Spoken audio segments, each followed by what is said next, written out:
oração, vamos orar. Soberano Deus, eterno Pai, em nome do Teu Filho amado Jesus Cristo, Senhor, nós te agradecemos por Tua bondade, fidelidade e por Tua misericórdia. Agradecemos pela oportunidade de estarmos na Tua presença e podermos juntos aprendermos um pouco mais, sim, da Tua palavra, da Tua ciência, da Tua sabedoria. Nos ensina a Te servir, nos ensina a fazer, Pai amado, a Tua vontade. Para isso precisamos nos preparar. Então nos encha com o Teu conhecimento, com a Tua ciência, com o Teu saber e nos amadurece, para que nós possamos, Senhor amado, dar fruto e fruto permanecer. Certo que seremos atendidos por Tua graça e misericórdia. Senhor, em nome de Jesus, oramos por aqueles que estão a caminho, que possam chegar em segurança. E também, ó Deus, em nome de Jesus, convidamos ao Espírito Santo para que seja nosso mestre, professor e nosso mentor nesta noite, em nome de Jesus. É o que nós te pedimos e agradecemos. Amém. E graças a Deus. Amém, irmãos? Amém. Os irmãos lembram que nós estudamos semana passada? Nós falamos sobre os galardões, né? Falamos sobre os galardões. Falamos do tribunal de Cristo, de quando o tribunal de Cristo vai ocorrer, a ordem cronológica, né? Falamos também, isso. Nós falamos também, né? Sobre as recompensas, falamos de como está a igreja, falamos de todas essas coisas. Hoje ficou para a gente falarmos sobre a grande tribulação, né, irmãos? A grande tribulação, página 182. Nós já estamos. Nossa! Estamos indo muito bem. Escatologia, ela vai indo. Rápido, né?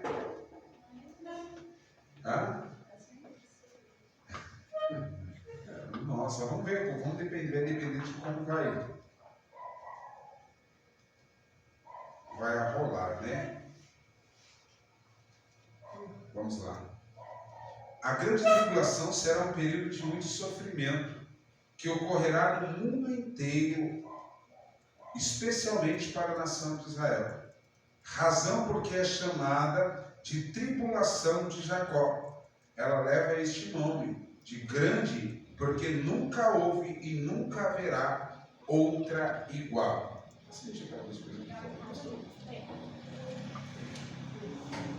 Podemos definir, né, alguns pontos específicos. Qual é a natureza, caráter e propósito da tribulação, da grande tribulação? Natureza, caráter e qual propósito? Quem pode me dizer? Vamos lá.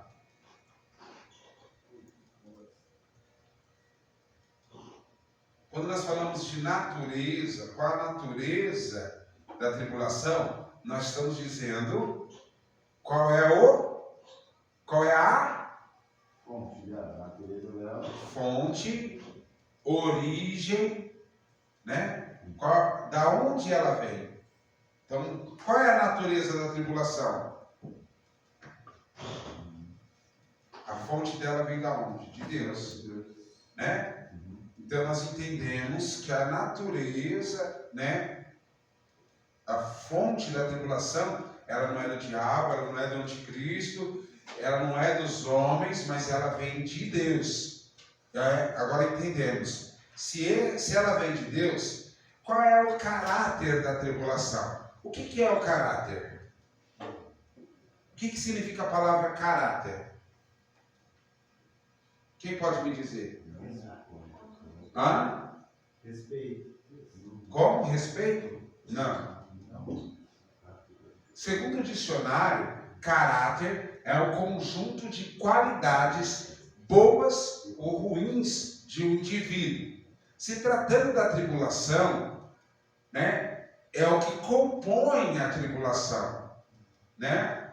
É o conjunto de qualidades boas ou ruins. A tribulação vai trazer coisas boas? Não. Vai. Mas quando eu voltar aqui, eu vou estar lá na. Vai. Eu vou estar na glória. Vai ter salvação na tribulação. Vai ter salvação? Vai ter a salvação, né? Ele se arrepender. Então vai ter coisas boas, mas também vai ter coisas ruins. Vai, sim. Então, o que é o caráter? São os acontecimentos, né? Que são gerados pela natureza. Ou seja, Deus envia, né? Quais são eles? Vamos lá, para ser mais simples. São os 7 selos, são as 7 trombetas, as 7 taças, né? Então, esse é o caráter da tribulação, né? E qual é o propósito da tribulação?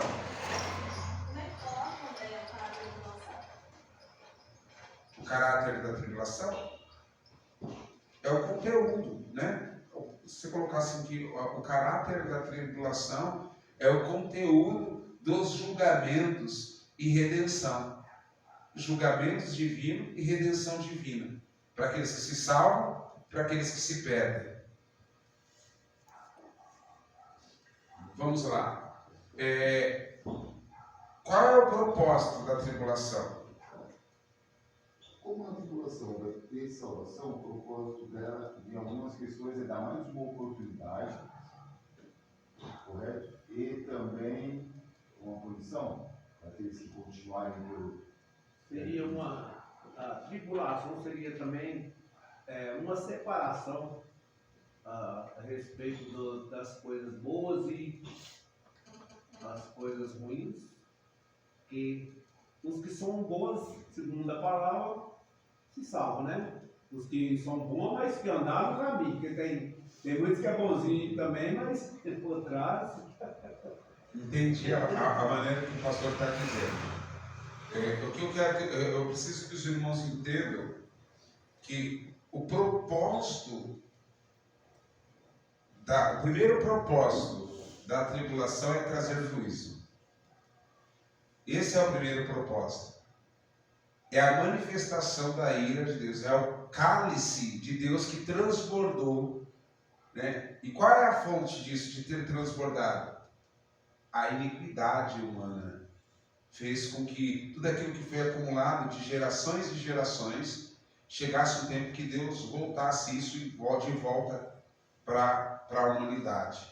Então isso é consequência da iniquidade humana, né? Então qual que é o propósito? Primeiro, o juízo divino, né? Ou a cólera de Deus, a ira de Deus, né? O julgamento de Deus sobre a humanidade, né? Sobre a indignação, o castigo de Deus, a hora da angústia, o dia da destruição, sempre está relacionado a algo ruim. Mas o propósito vem para trazer revelação, né? Qual que é o segundo propósito? Vem trazer conhecimento da verdade, do engano, do juízo, da justiça, da graça, da misericórdia de Deus. Tudo isso junto. Primeiro juízo, em outras palavras para resumir, primeiro juízo e a manifestação da graça de Deus. Pronto, para resumir. Né? Porque pessoas serão salvas durante a tribulação. Ainda haverá misericórdia. Israel vai ser salvo durante a tribulação. Terceiro propósito, o cumprimento das profecias bíblicas. É o cumprimento da profecia. Agora que nós entendemos, né, como será a grandeza dessa tribulação? Será grande. Os irmãos observaram que eu pulei os nomes aqui, né? Esse trechinho eu pulei porque eu estou acompanhando os 2 estudos. Lembra que eu disse que eu ia usar uns particulares que eu tenho aqui e agregar? Então, tudo que eu falei já está incluído aqui nesse daqui. E aí eu fui para o tópico seguinte. Como será essa grande tribulação, né? Como será essa grandeza? Será grande em extensão, isto é, no mundo inteiro. Não ocorrerá num local isolado, como na época passada. será grande em sofrimento, porque nunca houve e nunca haverá outra tamanha envergadura. Sempre houve sofrimento no meio da humanidade, mas igual a esse nunca haverá. Olha só, é muito importante entender que a grande tribulação será de proporção mundial. E por ser de proporção mundial, não haverá um lugar em todo o globo terrestre que o homem possa se esconder ou escapar dela. Jamais houve uma tribulação tamanha. Nem na Primeira e nem na Segunda Guerra Mundial houve. A Segunda Guerra Mundial ela acabou com uma bomba atômica, né, em Nagasaki, né, e Hiroshima. Foi 2 bombas, né, foram lançadas, uma em Nagasaki e outra em Hiroshima, que fez com que, né, o maior aliado de Hitler, né, se rendesse, né, que foi o Oriente Médio. Acabaram se rendendo, né, o Ocidente acabaram se rendendo, e aí perante a catástrofe que foi gerada por causa das bombas, fez com que eles se encontrassem impotentes mediante a força do inimigo, no caso os Estados Unidos. Agora imagine hoje uma terceira guerra mundial, onde vários países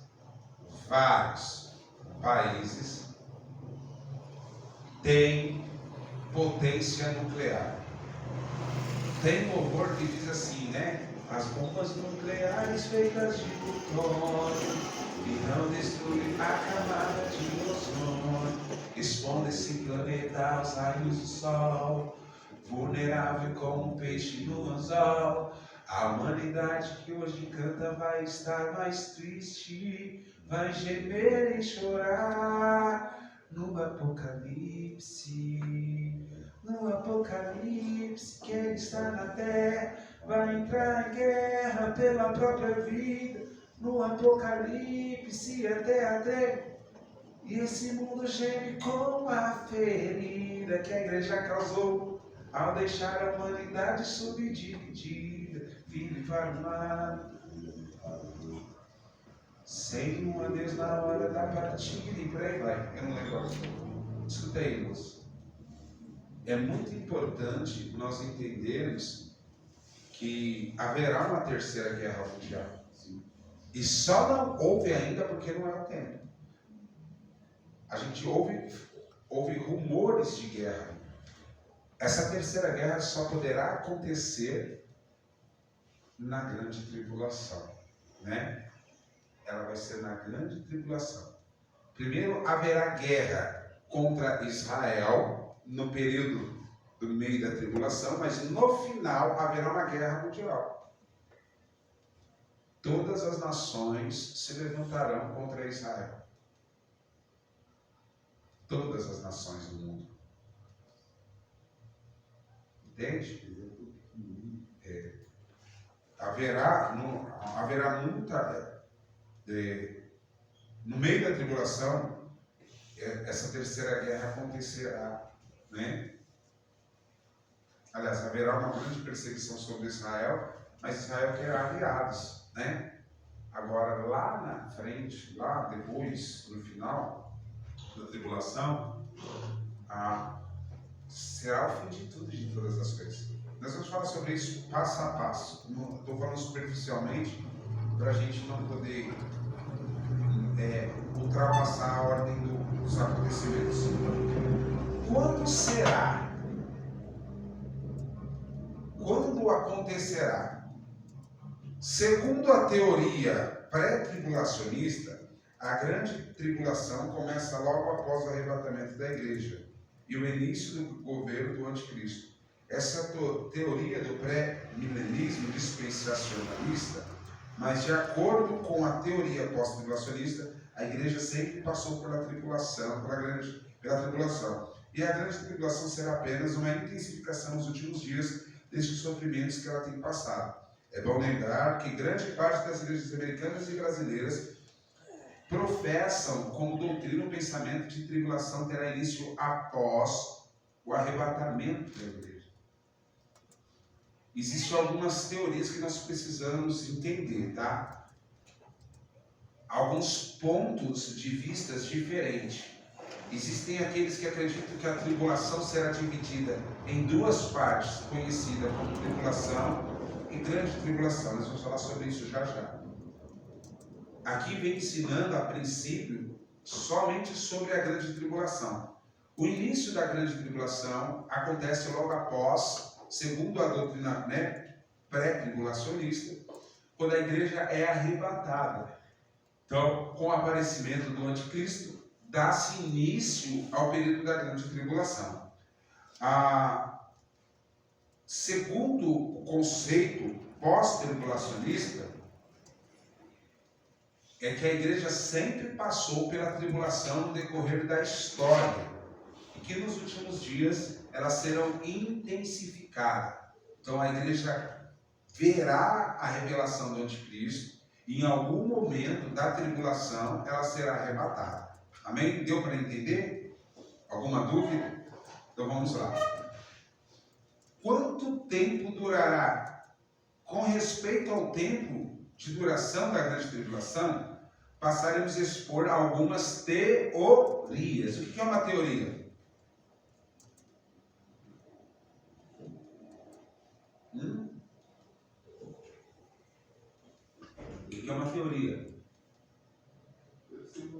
Teoria é um ponto de vista que não pode ser fundamentado. Não pode ser fundamentado. Não pode... Isso. Como exemplo. Aí vai ao ponto de vista de cada um de abraçar essa ideia ou não. Vamos lá. Primeiro ponto, teoria dos 40 anos. Alguns renomados teólogos pensam que a grande tribulação terá 40 anos e não terá como pensam outros. Acreditam que 7 anos, visto em Daniel 9, 24, 27 e Apocalipse 11, 1, não é o período total da tribulação, mas apenas os dias mais críticos dela. Alegam também que o número 7 possa ser um mistério e não o tempo exato da tribulação. Esse ponto de vista, ele é um pouco vazio, mas vamos continuar para a gente ter um entendimento melhor. Aqueles que defendem que a tribulação durará 40 anos baseiam-se no número 40, que é entendido como sendo um número bíblico simbólico místico. Exemplos: a chuva do dilúvio com 40 dias e 40 noites. Quando recebeu os 10 mandamentos, a pregação de Jonas em Nínive durou 40 dias. Jesus foi tentado no deserto 40 dias. Entendeu-se que seria muito estranho se a maior provação de todo mundo não durasse o tempo tradicional e espiritual, isto é, 40. E neste caso está o número de anos. Ou seja, se você parar para analisar, vamos supor que não houvesse outra doutrina na Bíblia. E se não houvesse um outro ensinamento dizendo que a tribulação duraria 7 anos ou algo específico assim, teria sentido o que eles estão falando? Sim ou não? Sim. Qual que é a ideia deles? Olha lá. Eles dizem que o dia do juízo de Deus sobre a humanidade no dilúvio durou quanto tempo? 40 dias e 40 noites. Deus trouxe juízo sobre a terra. A Bíblia diz que... Não, a Bíblia diz que Jonas pregou durante 40 dias. Jonas pregou durante 40 dias. Na onde?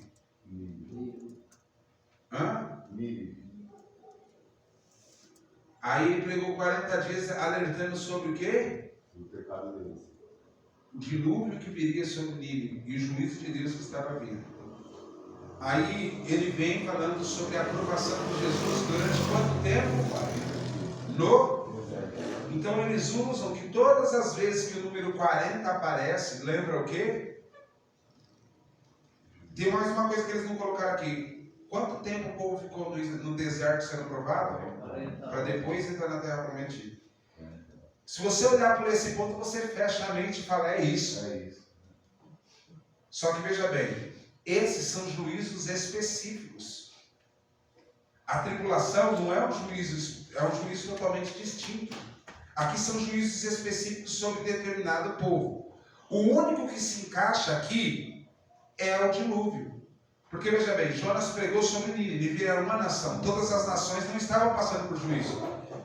Jesus passou por 40 dias no deserto sendo tentado pelo diabo, mas era somente Jesus. E não era o mundo inteiro. E aí a única referência que eles pegam que pode se assemelhar com o juízo sobre toda a humanidade seria de Noé. Mas não cabe a referência de Noé, né? Por quê? Porque Noé foi preservado junto com a sua família. O juízo foi sobre toda a humanidade, sobre toda a carne, mas eles foram preservados na mesma terra. E a tribulação, ao desenrolar dela, enfim, vai ser o término de tudo. Então não tem como assimilar essa passagem à tribulação. Você viu que quando a gente começa a destrinchar, a primeiro impacto a gente fala, pô, parece, é isso mesmo. Mas quando a gente começa a prestar mais atenção e começa a observar mais assiduamente, a gente vê que não tem fundamento, né? Alguma dúvida, alguma pergunta? A teoria dos 7 anos. A teoria de que a grande tribulação terá 7 anos de duração baseia-se em Daniel 9, 24 ao 27. Onde trata das 70 semanas de Daniel. São interpretados como sendo semanas de anos e não de dias. Levítico capítulo 25, versículo 8. Ou seja, 49 anos. Abre para mim. Perdão, irmãos. Levítico. Aqui eu quero abordar um pouco para você entender como é feito o cálculo. Para a gente chegar na conclusão que a tribulação durará 7 anos, tá bom? Então vamos lá. Levítico capítulo 25, versículo 8. Levítico capítulo 25, versículo 8. Paz do Senhor Jesus, pastor. Paz do Senhor, pastora. Paz do Senhor, missionário. Levítico capítulo 25, versículo 8.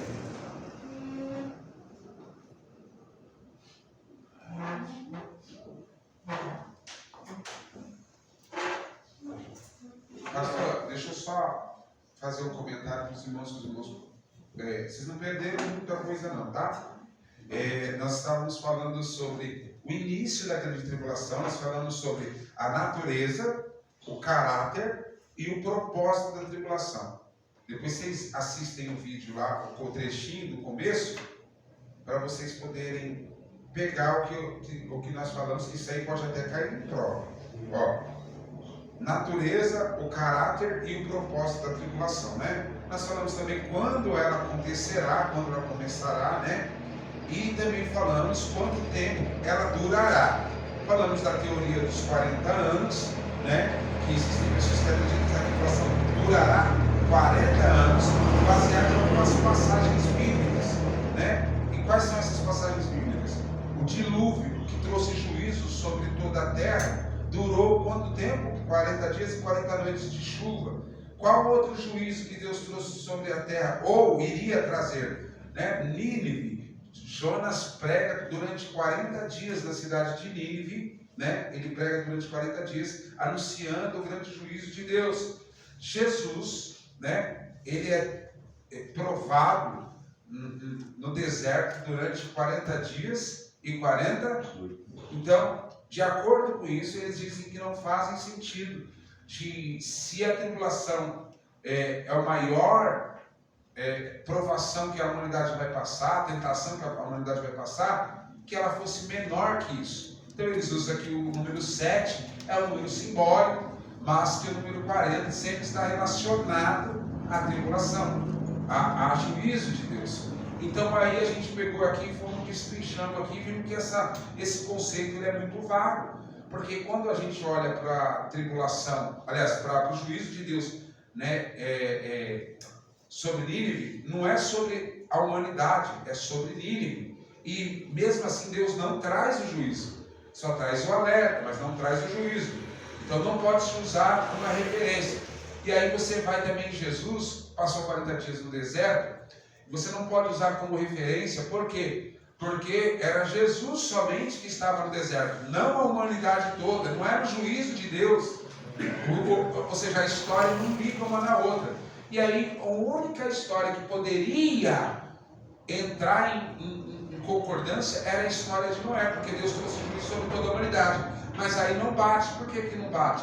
Porque Deus preservou o casal de cada espécie e preservou a família de Noé na tempestade para eles continuarem no processo. Então não era um juízo de destruição completa, que a tribulação, depois do julgamento, vai haver destruição completa de toda a criação.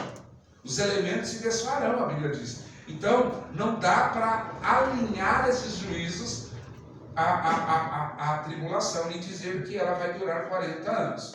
Então isso é inviável, né? Aí nós começamos a falar a teoria dos 7 anos, né? Que a tribulação durará 7 anos, baseado em Daniel, capítulo 9, versículo 24 ao 27.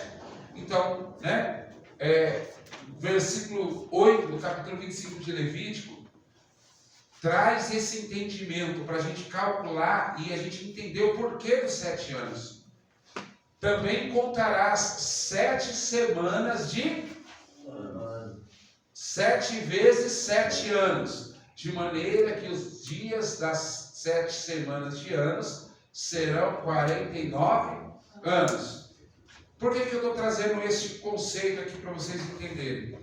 Porque a prática de contar um dia como ano era comum entre os israelitas, entre os hebreus.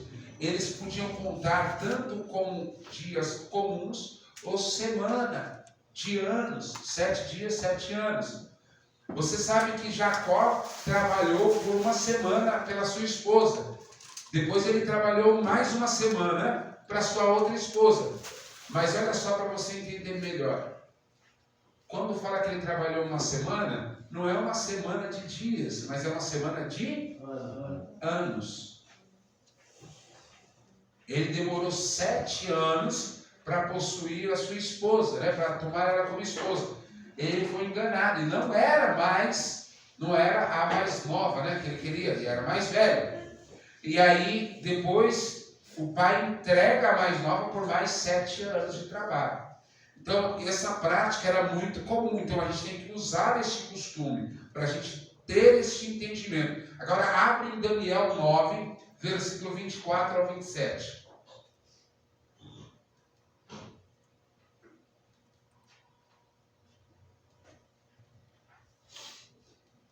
"70 semanas de anos estão determinados sobre o teu povo, sobre a tua santa cidade, para extinguir a transgressão e dar fim aos pecados e expiar a iniquidade, trazer justiça eterna e selar a visão e a profecia e ungir o santo dos santos." 70 semanas de anos. Uma semana tem 7 dias, certo? Não é?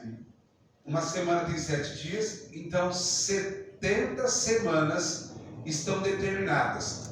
Quanto que dá? Quanto tempo que dá? 70 semanas. 49, 490 anos. De Daniel, a profecia até Jesus, dá exatamente 490 anos. Não, quase 490 anos. Não dá. A conta não fecha. Por que a conta não fecha? Porque a profecia, ela não se cumpriu ainda. Então, qual é a interpretação? Daniel teve a visão dos acontecimentos futuros. E aí diz que haveria 70 semanas que estavam determinadas sobre o teu povo, né? Sobre a cidade santa, para extinguir a transgressão, dar fim aos pecados, dar fim, quer dizer que seria extinguido, e expiar a iniquidade e trazer justiça, olha aqui, ó, eterna. Está falando do fim dos tempos, da restauração e do reino eterno de Cristo, né? Pai, é meu olho que está tremendo, né? O negócio. e selar a visão e a profecia e ungir os santos dos santos. Tá, vamos lá para a gente entender. Até Jesus se cumpriu. Depois de Jesus, deu uma pausa.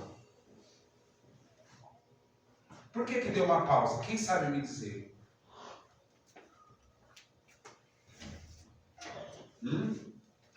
Vou explicar aqui melhor para os irmãos. Vamos lá, eu já vou falar já. Houve um abreviamento do tempo? Não. Um abreviamento não. Chegou até a 69ª semana, quando Cristo foi crucificado.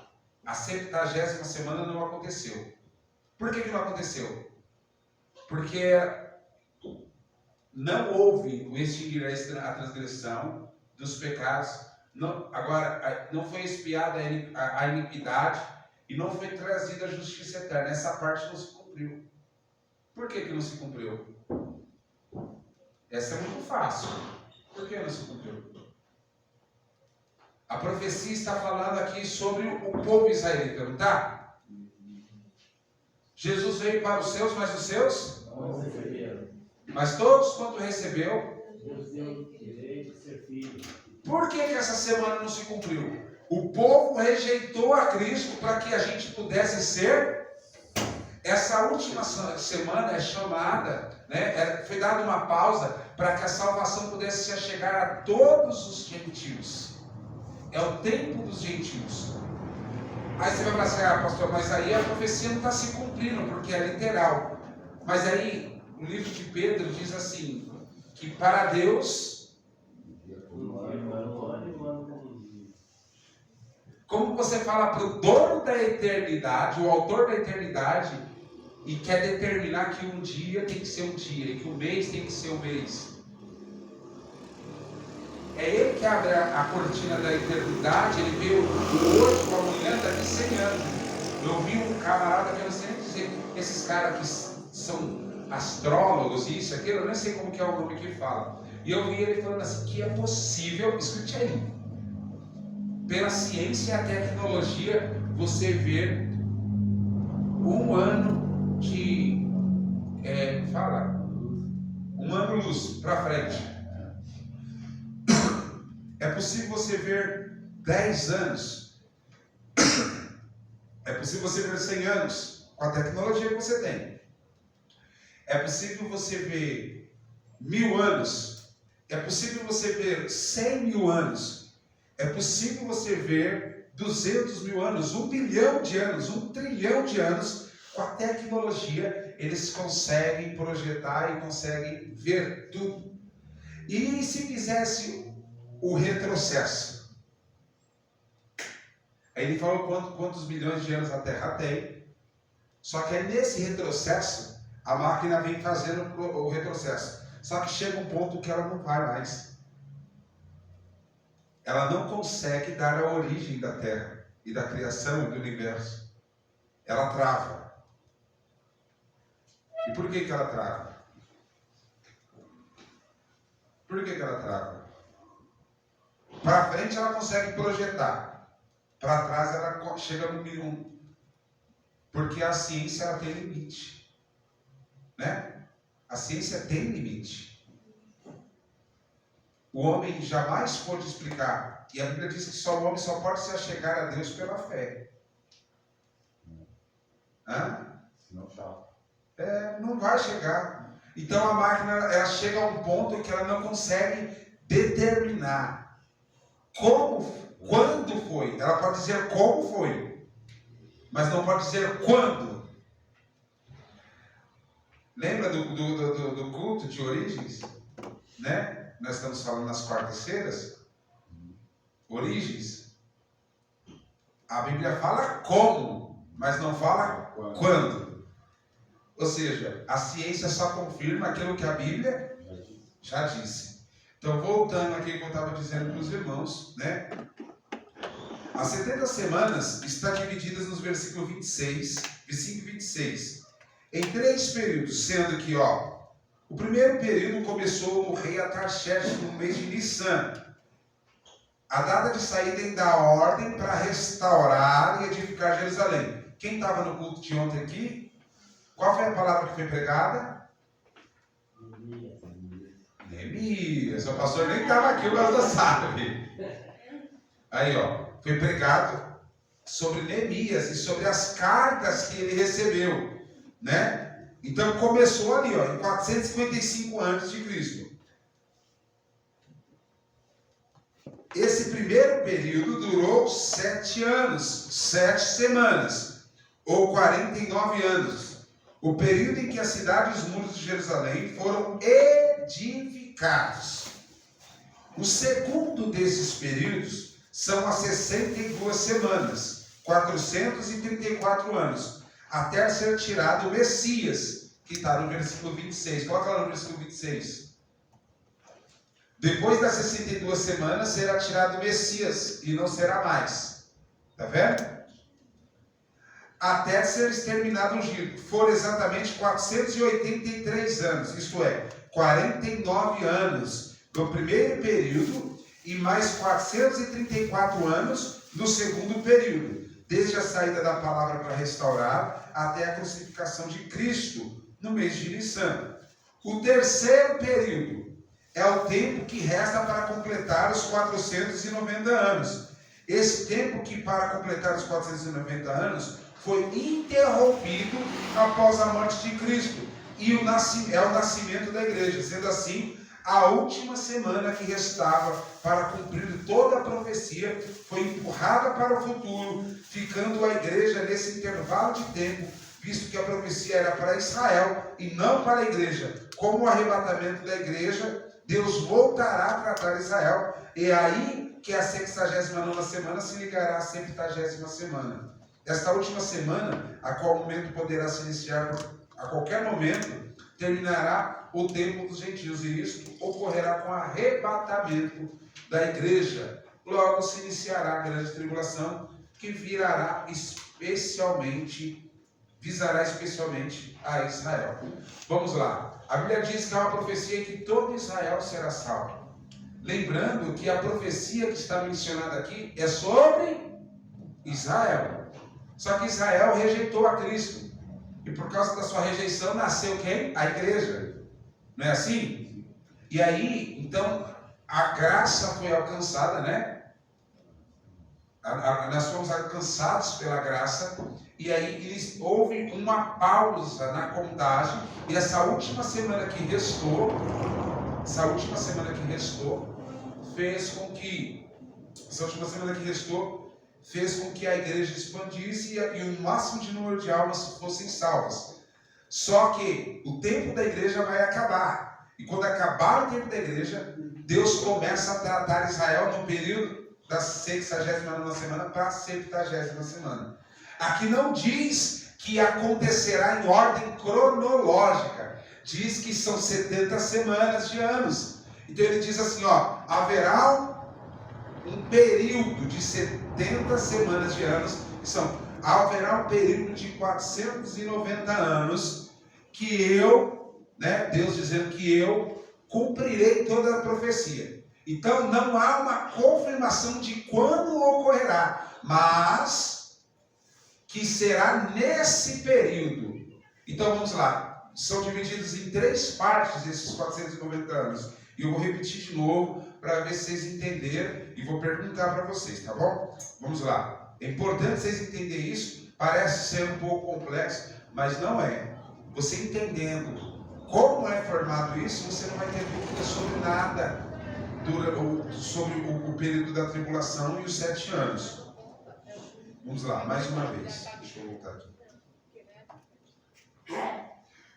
Ó, o primeiro período durou 7 anos, 7 semanas, ou 49 anos, né, no caso. Esse período, né, está lá em 9:24, abre para mim. 70 semanas estão determinadas sobre o teu povo, sobre a cidade santa. A determinação de 70 anos, né? 70 semanas de anos.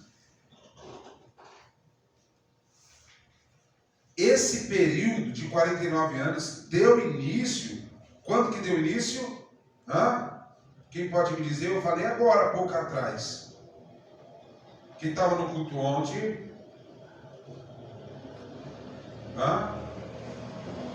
O primeiro período começou no período do reinado do rei.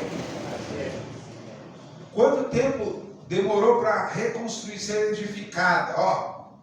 Sobre o teu povo, sobre a cidade santa, para extinguir essa transgressão, para dar por cada espiar a iniquidade, fazer justiça eterna, será a visão da profecia e o juízo santo dos santos. Ou seja, fala de um processo de restauração e reconstrução de Jerusalém para ela se tornar o lugar, o centro da adoração novamente, correto? Sim. É isso que a profecia se trata. E está falando que haverá 70 semanas de anos. 70 semanas de anos, 490 anos. Quando que começou a se cumprir? Quando Neemias sai do Império Medo-Persas e começa a reedificar os muros de Jerusalém. Quanto tempo durou a reedificação dos muros? 52 dias. Não, a reedificação dos muros e da cidade, né? Não foi só da cidade de forma geral, né? Vamos colocar assim, né? Quanto tempo durou?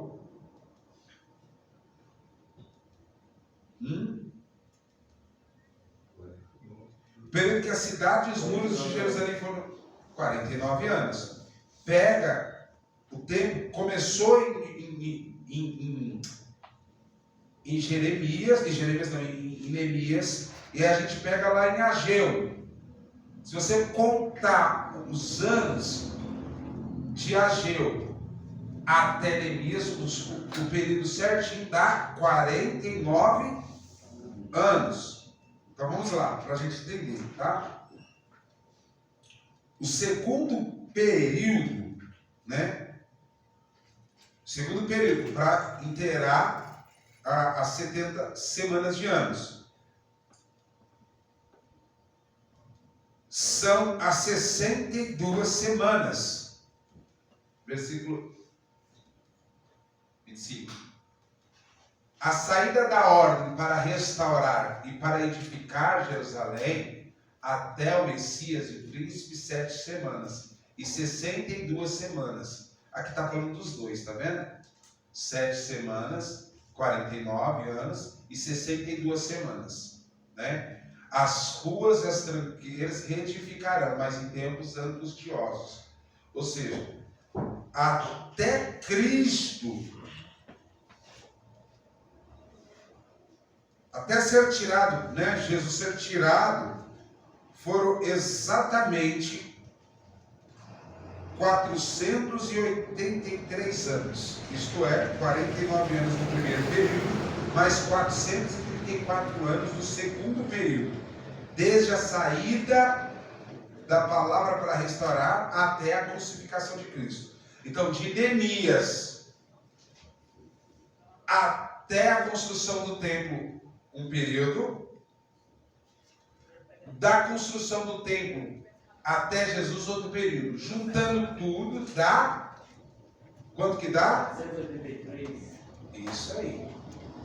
483 anos. Isto é, 49 anos no primeiro período, mais 434 no segundo. Desde a saída para restaurar até a crucificação de Cristo no mês de Nissan. Aí inicia o terceiro período. É também o que resta para completar os 490 anos. Esse tempo que para completar os 490 anos foi interrompido após a morte de Cristo. Olha só. Completou, mas espera aí. Se completou 483 anos, faltam 7 anos para se completar a profecia. E volta aqui para mim o versículo 24. Falta 7 anos para que a justiça eterna seja aplicada sobre a humanidade. Isso só vai acontecer depois da tribulação. Isso nós temos ciência, né? Depois do tribunal, do juízo final, Nova Jerusalém, novo céu, nova terra. Então, haverá uma purificação, né?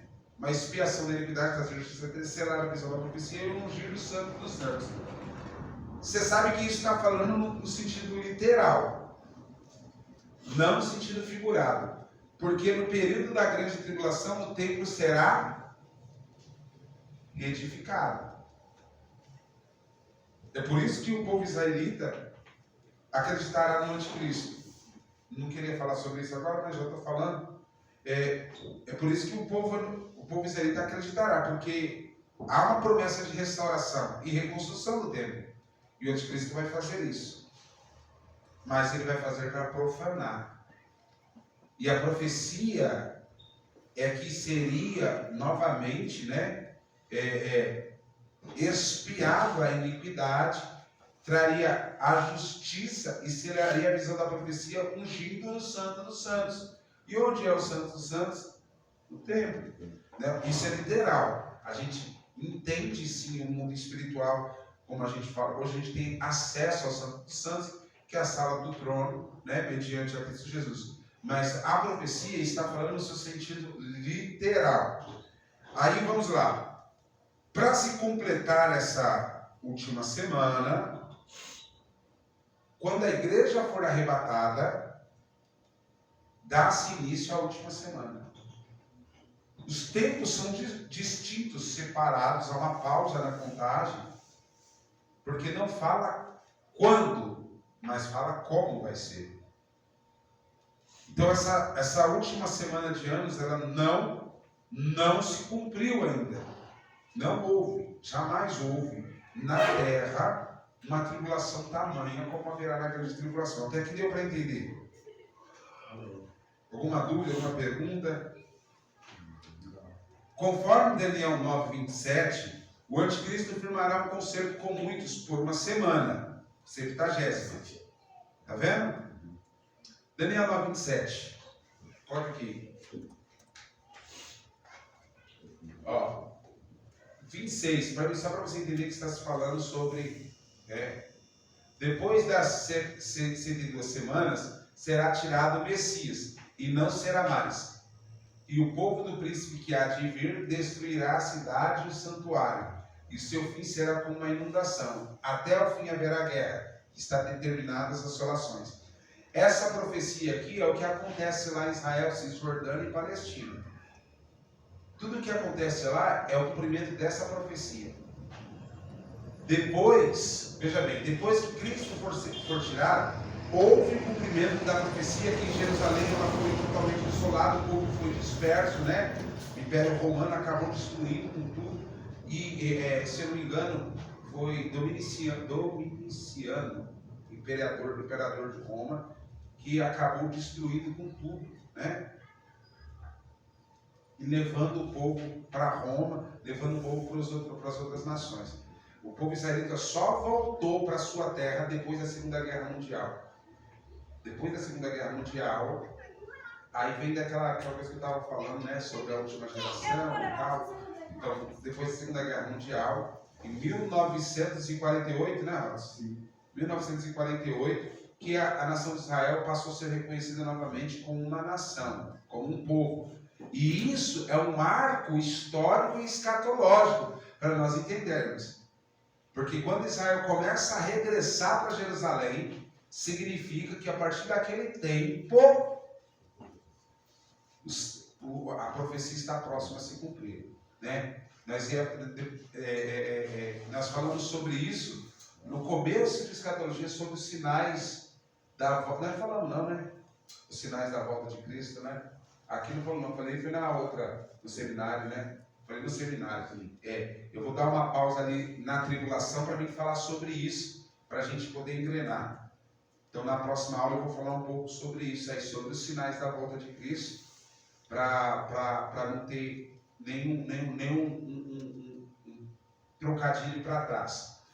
Então, todo esse cumprimento que nós vemos nos dias atuais é o que foi profetizado para Daniel. Só que veja bem, aquele não diz que dará continuidade à semana. Olha só, preste atenção ao que está sendo dito. Depois das 62 semanas, será tirado o Messias. Quer dizer que ele será tirado. E não será mais. O que quer dizer essa palavra, que não será mais?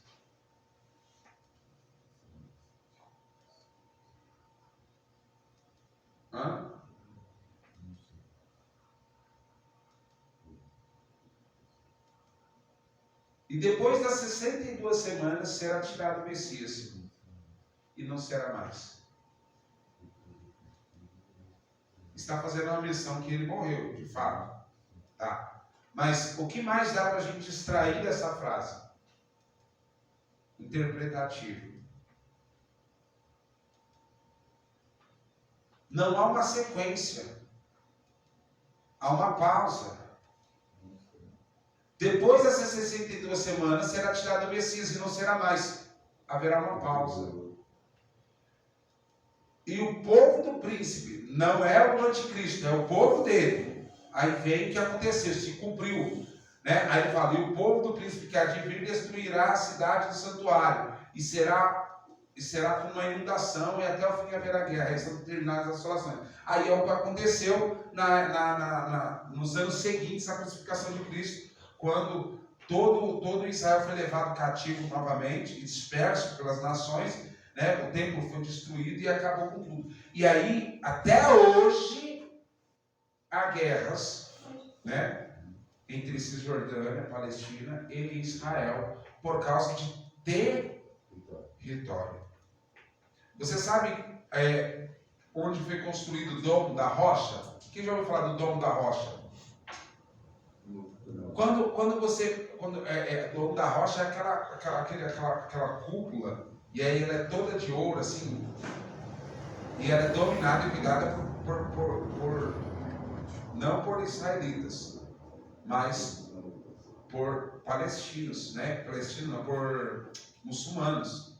O Domo da Rocha foi construído, escute aí, para você entender o porquê que Israel não constrói o templo, por causa da guerra, porque a Palestina reivindica aquele território como a terra santa deles.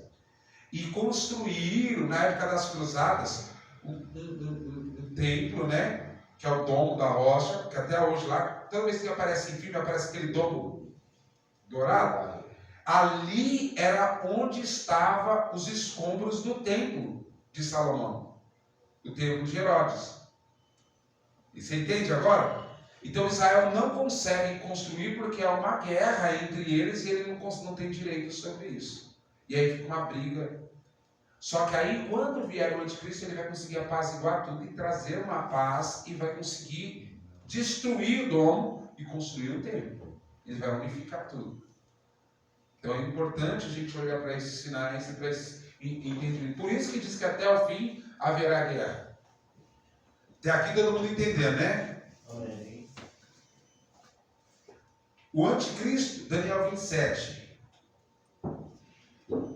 Ele firmará um concerto com muitos por uma, e na metade da semana fará cessar o sacrifício e a oferta de manjares. Espera aí, aqui já está falando do templo. Veja bem que no versículo 26 fala que houve a destruição, houve a inundação e acabou com tudo. Mas no versículo 27 fala já de cessar o sacrifício. Veja bem, o sacrifício já não foi restituído depois que houve a destruição do templo de Herodes. Não houve. Então, se não houve, quer dizer que haverá uma reconstrução do templo. E quando ocorrerá? Quando ele fizer um concerto. Com muitos. Qual período? Uma semana. 7 anos. E na metade, em Apocalipse fala o que é 7 semanas, em dias, para a gente entender melhor. Na metade da semana fará cessar o sacrifício e a oferta de manjares, e sobre as asas da abominação virá o assolador. Isso até a consumação, e o que está determinado será derramado sobre o assolador. Ou seja, ele fará isso até o fim, e o que estiver determinado sobre ele virá e acontecerá. Ou seja, já está determinado para acontecer. Não tem nada que possamos fazer que vai mudar isso. Isso vai acontecer e o juízo virá sobre ele no final. Mas é importante nós entendermos aqui sobre a aliança que ele vai fazer na última semana. Você vê que o relógio escatológico ele só vai trabalhar nessa parte voltado para quem? Para Israel. Isso é uma profecia para Israel. Não tem nada a ver com a igreja. Por que a igreja... Olha só, vamos lá, vê se faz sentido. Israel sonha com o terceiro templo, sonha com o Messias, sonha com os costumes restaurados, restituídos, não é? E a igreja não tem parte com isso. não culmina com isso. Então por que a igreja estaria presente nesse momento? Primeiro a igreja vai ser salva, vai ser tirada. Depois Deus vai começar a tratar com Israel. Israel por um tempo vai ser enganada pelo anticristo. Quando ele fizer aliança, e o maior carta na manga que ele vai ter é a construção do templo. Que aí vai fazer com que os israelitas verdadeiramente entendam que ele é um homem de Deus. E aí, quando ele construir, depois de 3 anos e meio, eu não sei quanto tempo vai demorar para construir o templo, tá? Mas eu chuto, o chute santo, que vai ser meses, tá? Estou chutando alto. Estou chutando muito alto. Eu estou chutando meses, mas eu estou chutando alto. Vai ser até menos, pode ser até, não há algo claro para a gente dizer, mas a tecnologia, ou você vê lá o Luciano Huck lá reformava uma casa inteira num dia, no 15 dias, e lá no Japão, a ponte caiu por causa do maremoto que teve, tsunami lá, né, maremoto. Em 27 dias, eles reconstruíram a ponte e ainda pediram desculpas para a sociedade pela demora. Então o templo vai ser construído como? Você acha que vai ser como? Existe muita tecnologia nos nossos dias. As coisas não andam porque nós vivemos no Brasil. As coisas aqui não estão acostumadas. Ainda mais dentro do Brasil existe um outro país chamado Minas Gerais. Dentro de Minas Gerais existe um outro país que só existe aqui, que é Pará de Minas. Porque é para mesmo. Aqui as coisas param mesmo. Misericórdia. Nossa, estaciona. Só para fugir um pouco do que a gente está falando, porque às vezes para não ficar muito complexo na nossa cabeça. Então vamos lá, o templo será construído em tempo hábil e recorde. E aí, todo mundo vai ficar feliz. Os sacerdotes serão chamados segundo a sua ordem. Você sabia que os israelitas, os judeus sabem quem é a sua descendência e qual tribo eles pertencem? Você sabia? Se você chamar um prosélito de judeu, que não tem sangue judeu, mas que se converteu, ele não é judeu autêntico. Um judeu autêntico é aquele que tem pais e mães judeus, ou avós, todos são judeus. Podem ter nascido no Brasil, na Itália, em qualquer outro lugar, mas o sangue deles são 100% judeu. Então eles sabem a ascendência deles. Eles sabem se eles são da tribo de Judá, de Benjamim, de Nebulon, Efraim. Eles sabem qual é a ascendência deles todinha. Eles sabem. Então, quando chegar, o templo ser construído, os sacerdotes da linhagem de Levi serão todos chamados para tomarem as suas funções. Serão levantados sacerdotes de novo. Os tempos bíblicos vão voltar, Vão voltar, os costumes vão voltar, porque esse é o sonho de Israel. E vai acontecer. Quando isso acontecer, durante 3 anos e meio ele vai cessar. Depois de 3 anos ele vai cessar e vai entrar no templo e vai exigir adoração. Não vou parar por aqui porque a gente não vamos falar sobre isso. Esse relógio está errado, está parado, não está? 8:07. Agora que hora que é? 8:07. 8:07. Eu olhei faz um tempão ali, ele estava no mesmo lugar, eu falei, será que ele está parado? Ele fará cessar e assumirá o lugar de Deus e exigirá adoração. Não vou falar muito sobre isso, porque o objetivo, como eu disse, o objetivo é ir por etapa para a gente poder ter um entendimento melhor, A grande tribulação, ela terá 2 fontes, a saber, de Deus e do diabo. Nesse tempo, a humanidade estará dividida em 2 grupos. Só haverá 2 religiões na Terra: os adoradores da besta e os adoradores do grande Deus. Os que servirem a Deus nesse tempo estarão livres dos flagelos que virão da parte de Deus, mas não estarão isentos da perseguição da besta e do anticristo. Nesse tempo a humanidade terá duas opções: o sinal da besta ou o selo do Deus vivo. Do meio para o fim, a grande tribulação será mais densa, tanto que as potências que controlam o globo serão abaladas, e a terça parte da terra será destruída totalmente. Eu vou falar mais esse tópico aqui, e eu vou para um outro estudo que eu tenho, porque o livro ele é bem superficial, então eu quero ir passo a passo com vocês, tá? Então aí a gente vai parar aqui, vai voltar para trás um pouco e continuar, tá bom? Haverá pregação do Evangelho na grande tribulação. Haverá um grande e poderoso avivamento evangelístico através do ministério dos anjos, das duas testemunhas e do imutável pelo que é eterno. Há muitas ideias com respeito ao Evangelho eterno pregado pelos anjos no período da grande tribulação. O mormonismo erroneamente pensa que este seja o Evangelho restaurado, ou seja, uma nova versão do Evangelho que teria sido revelada em sua própria religião. Mas essa interpretação só pode satisfazer seus inventores. O Evangelho será o mesmo, porém com várias advertências em contraste ao falso Evangelho que o falso profeta induzindo o povo à adoração da besta. Bom, haverá salvação na tribulação, haverá pregação do Evangelho. Quem vai pregar o Evangelho? As duas testemunhas vão pregar para Jerusalém, para Israel. As 144 mil salvos, 12 mil de cada tribo, serão missionários em todo o mundo. Haverá pregação no final pelos anjos, né, que trarão alertas dos juízos que virão sobre a terra ainda. E haverá pregação também daqueles que alcançaram a graça da salvação, né, e estão no período da tribulação, passando pelo processo. Eles também serão difusores, né, da palavra de Deus durante o período da tribulação.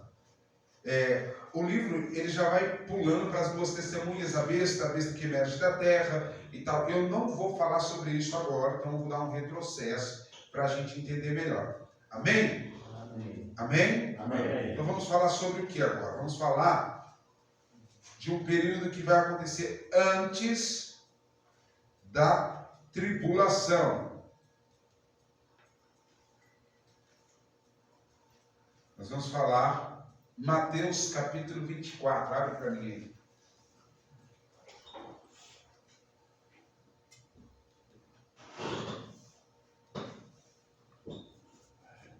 Quando Jesus ia sair do templo, isso mesmo, aproximaram-se dele os seus discípulos para lhe mostrarem a estrutura do templo.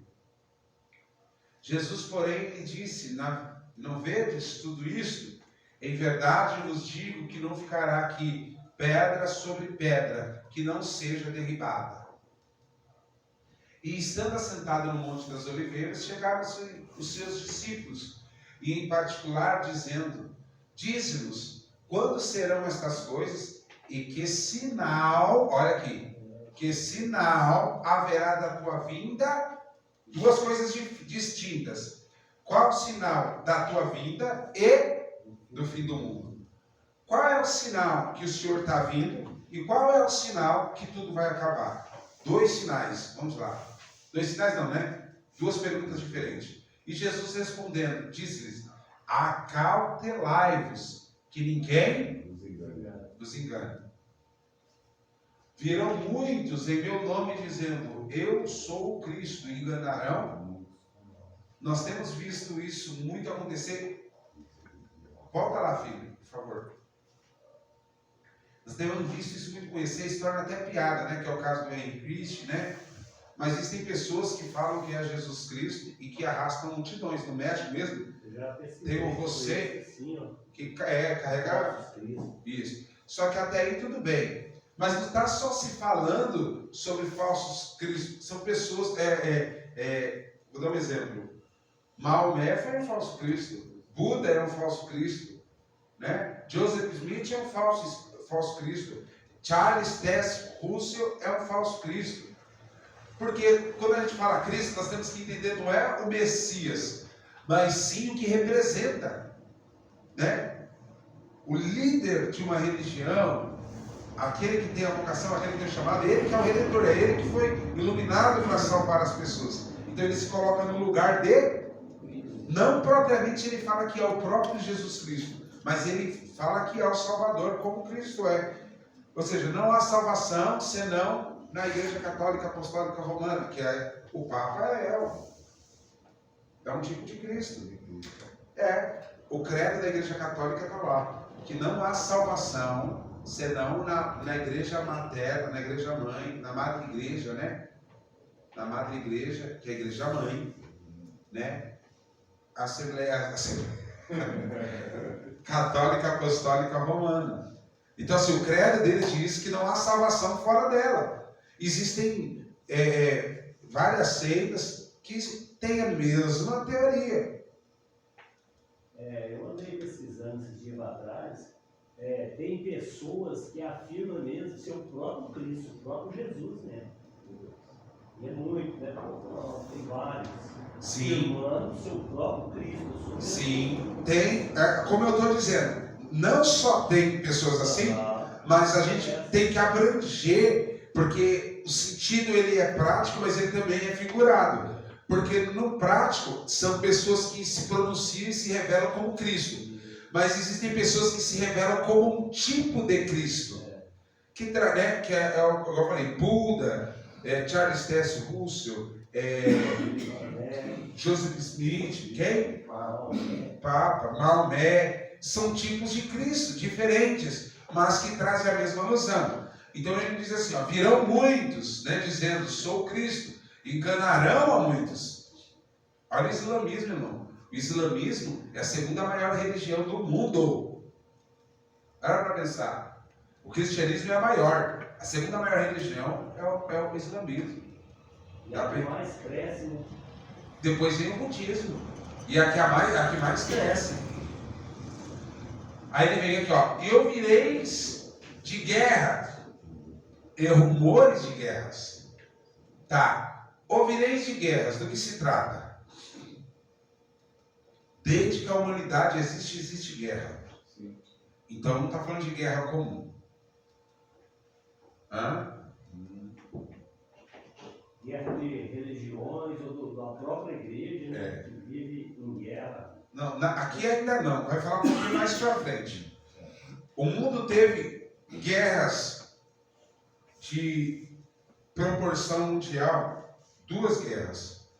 Foi em 1918 a 1921, né? E 1938 a 45, né? Fala, né? A guerra foi até quase 1950, quase foi, né? Mais ou menos isso. Mas a guerra oficialmente acabou em 1948. Vamos lá, 1945, perdão, 45. Aí vamos lá. Ouvireis de guerras, 2 guerras mundiais. E rumores de guerras. Nós temos visto a todo momento que está para estourar uma 3ª guerra mundial. Eu lembro quando eu era criança, quando teve a guerra no Kuwait. Quem lembra da guerra no Kuwait? A guerra no Kuwait era a guerra dos Estados Unidos contra o Iraque para poder tomar o campo de petróleo, né? Na verdade era essa. Nesse tempo também a guerra das Malvinas. Aí veio essas guerras. Veja bem, essas são as guerras mais recentes. Só que a mais recente de todas que nós estamos vendo aí, que está perdurando aí já, né? É a Ucrânia e a Rússia. E aí nós vemos vários países apoiando de um lado. Nós estamos vendo uma guerra mundial, tipo... Não, é uma guerra mundial fria. Uma guerra fria. Porque os países estão guerreando sem irem para a guerra. Né? Então, é uma bomba relógio que pode explodir a qualquer momento e pode tornar uma 3ª guerra mundial. Só que isso não vai acontecer. Por que não vai acontecer? Porque ouvireis falar de rumores de guerras. Não vai acontecer a 3ª guerra mundial, porque ela só vai acontecer no período da tribulação. Então a gente precisa entender os sinais. Vamos lá. A terceira guerra mundial só acontecerá no período da grande tribulação, não no período que antecede a grande tribulação. Porque uma guerra mundial hoje exterminaria a humanidade, ou acabaria com mais de 50% da nossa condição de sobrevivência na Terra. Seria uma guerra de catástrofe global e que ninguém ganharia. E isso só tem menção na Bíblia durante o período da tribulação, que 1/3 da terra será destruída. Então vai ser no período da tribulação. Então são só rumores de guerras, né? Olhai, não vos assusteis, porque é necessário. Mister quer dizer, é necessário que isso tudo aconteça, mas ainda não é o fim. Vamos lá. Porquanto se levantará nação contra nação. Aí ele vem falando das guerras, de conflitos de localidades, como é o caso da Ucrânia com a Rússia, né? E no que nós temos visto aí na nossa história. E reino contra reino, ele não está falando de pessoas, nação, mas ele está falando do reino de Deus contra o reino de Deus. Aí é o que o pastor tinha mencionado, de igreja brigando com a própria igreja.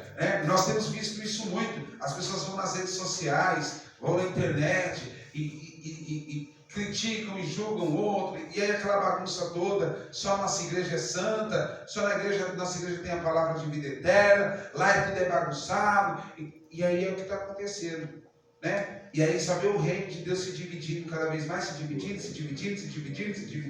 e ninguém está unido com ninguém, e ninguém, tanto está achando que está indo para o céu, mas todo mundo indo de mão dada para o inferno. É o que está acontecendo.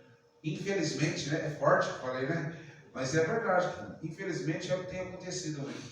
Levantará reino contra reino. Aí ele diz: haverá fomes e pestes e terremotos em vários lugares. Aqui ele faz uma menção do período da tribulação que acontecerá, mas também como sinal de alerta do que vem acontecendo no decorrer da história. Pestes, gripe espanhola, varíola, que mais? Gripe suína. Aí nós vemos a Covid na nossa geração. Tudo isso são doenças de catástrofes mundiais, globais, não de coisas, né? Ou seja, o mundo inteiro. Como é que é a doença do macaco lá? Do macaco? Pergunta do macaco, não tem nada aí. Febre amarela? Não. Perguntei, que o povo tá achando os macacos mortos aí. Eu esqueci o nome. Esqueci o nome. Varíola do macaco. Varíola, não. Olha só, eu quero que vocês entendam uma coisa. Todas essas coisas estão acontecendo na nossa época. Sim. Não são coisas nessa geração, tá? Terremotos em vários lugares. Engraçado, terremotos em vários lugares, tem acontecido tremores e terremotos aonde não tinha. E por que está acontecendo onde não deveria acontecer? Por quê? Porque para ser sinal, para se cumprir o sinal. Vamos dar exemplo. Minas Gerais teve terremoto. Está com 2 anos. Teve São Paulo, São Paulo teve. 2 semanas atrás. Por que teve terremoto? Em lugares que não deveriam ter. Não há cidade. No recanto da lagoa ali teve um tremor. Esse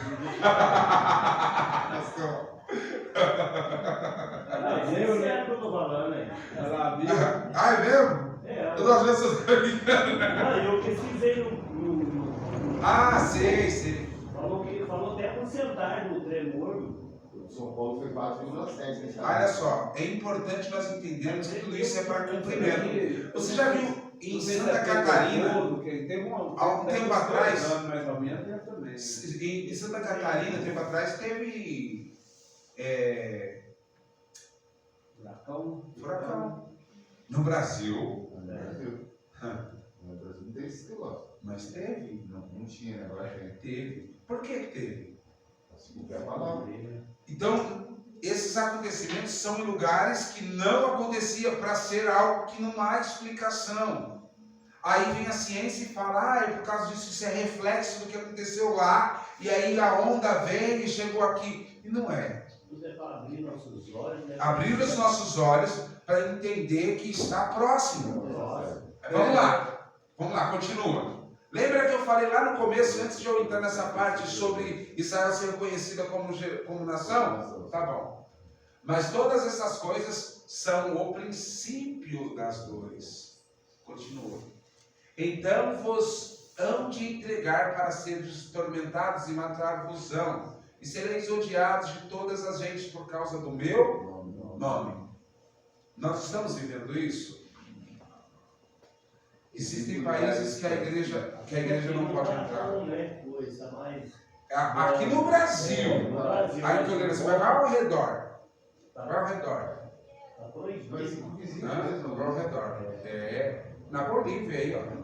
Vai na Bolívia ali, ó. Vai lá pregar o evangelho na Bolívia pra você ver. Não dá a ponto de matar esse clima. Vai ver a intolerância religiosa. Pra você ter uma ideia, na Bolívia, se não me engano, na Bolívia, não pode mais falar. Estado laico, não pode mais falar sobre religião nas escolas, não pode falar mais abertamente. A palavra das igrejas é tudo controlado.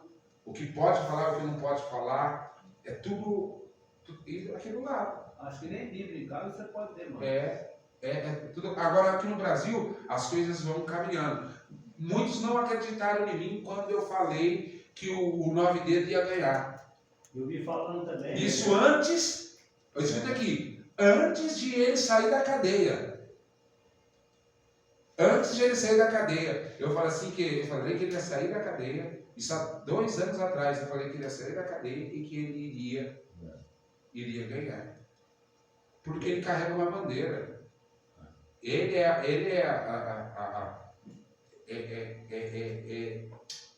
tem uma ideologia com ele que puxa tudo isso daí. Então ele precisava para se cumprir. E o Brasil vai caminhando para isso. Eu vou falar para você, não vai demorar muito para a gente ter um presidente LGBT.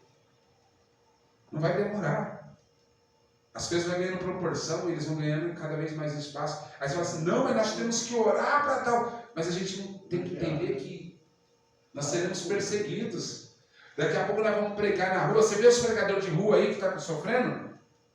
Em São Paulo. Estão apanhando na rua. Eu estava fazendo um culto, um pastor da Assembleia de Deus estava fazendo um culto, estava pregando a palavra para as pessoas. O cara veio com um caibo e deu nele, pregando, no meio da rua, sangrando, tudo tal. Sabe o que ele fez? Limpou e continuou pregando. O pastor Hernandes Dias gravou um videozinho pequenininho, falando assim que eles deveriam ter tirado da biblioteca pública o livro dos livros, que é a Bíblia. Quer dizer que, pelo videozinho que ele gravou, depois você pesquisa, parece que foi tirado das bibliotecas públicas. Você vê. Mas é sorrateiro, tudo isso é feito por debaixo dos panos, para que, veja bem, é um processo, porque não é para nós, é para as gerações futuras. E aos poucos eles vão tirando isso. Aí vem ideologia de gênero, e por aí vai. Não vamos entrar nessa questão, senão vai longe, né? Mas aí vai por essa situação. Nesse tempo, muitos vão se escandalizar, trazer-se uns aos outros, e uns aos outros se aborrecerão. Continua. E surgirão muitos falsos profetas que enganarão muitos. Preciso falar sobre isso? Não. Não precisa? Agora me fala, há 100 anos atrás tinha tanto falso profeta assim? Não. Para você entender que eu estou falando de geração. Mas todo dia nasce um. Está igual a minhoca na terra. Quando você acha a fonte, brota. Não é assim, pastor? Você fica caçando, não tem minhoca. Então quando você vai caçar minhoca para pescar, você vai, pastor, eu gosto de pescar. Eu não gosto de pescar, mas eu sei dessas coisas. Então o pregador, eu não Quando sei. você acha a fonte, tem várias, pastor. Eu não sei se é Henri Soriano que se chama. Henri Soriano. O caminho da vida eterna, uma coisa assim. Eu sei que ele sabe tudo. Pelo amor de Deus, pastor, não fala desse camarada, porque eu tinha a idade da Vitória, não, tinha menos, do Davi, uns 10 anos de idade eu já vi esse cara na televisão pregando, Nunca sei Henri Soriano. Eu falo assim, pode me fazer qualquer tipo de pergunta que eu falo, se é ou se não é. Ele sabe tudo. E por se multiplicar a iniquidade, me fala qual época em que a igreja tem vivido um esfriamento massivo do amor de Deus. Hã? Então vai pegando a visão que eu estou falando para vocês. Vamos lá, continua. Mas aquele que perseverar até o fim será salvo. Vamos, continua, vai lá. Este evangelho será pregado a todo mundo e testemunho a todas as gentes, então virá o fim. Vamos lá, eu quero tudo que eu te mostrei até agora se cumpriu. Isso aqui se cumpriu? Não? Acho que já. Através das redes sociais. Deixa eu falar para você. Os vídeos tem canal no YouTube, cara. No TikTok e tudo mais lá. Oh, eles fazem até um negócio, eles comendo um negócio lá. Já viu o canal desses meninos aí? Que eles, do nada, eles matam o bicho e aí eles vai ficar o bicho. Oh, o evangelho não chegou. Deixa eu te falar para você. Paulo diz que o evangelho já tinha chegado nos 4 cantos do mundo na sua época. O livro de Romanos fala que o evangelho que ele anunciou já chegou nos 4 cantos da terra. Na sua época já tinha chegado. O evangelho não chegou agora nos 4 cantos. Ele chegou já no tempo antigo. Ah, mas se perdeu e tal, o evangelho tem que ser anunciado novamente. Não. A profecia diz que o evangelho teria que chegar nos 4 cantos da terra. E chegou, na época apostólica chegou.